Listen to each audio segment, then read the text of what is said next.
এক গ্রামে রামু নামে এক গরিব কৃষক বাস করত। তার জমি ছিল অল্প, যা দিয়ে পরিবারের খাবার জোগাড় করা কঠিন হয়ে পড়েছিল। সারাদিন খেটে খুব সামান্য ফসল হতো, তাই সংসারে দিন দিন দুঃখের ছায়া ঘনিয়ে আসছিল।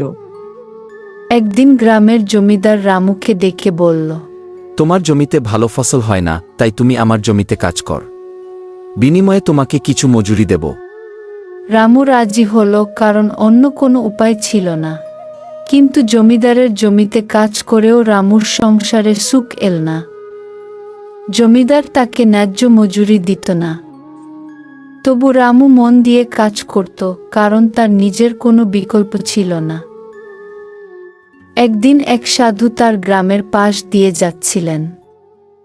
রামু তাকে দেখে তার কষ্টের কথা বলল।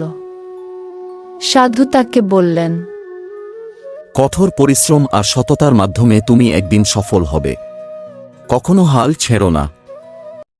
এই কথা শুনে রামু নতুন উদ্যমে কাজ করতে লাগল। কয়েক বছর পর রামুর পরিশ্রম আর ধৈর্যের ফল মেলে। একসময় তার জমিতে ভালো ফসল হতে শুরু করে। সে নিজের জমি বাড়াতে পারল এবং ধীরে ধীরে তার পরিবার সুখে বসবাস করতে লাগল। এইভাবে রামুর জীবন বদলে গেল, আর সে বুঝল যে ধৈর্য, পরিশ্রম আর সততার ফল একদিন ঠিকই পাওয়া যায়।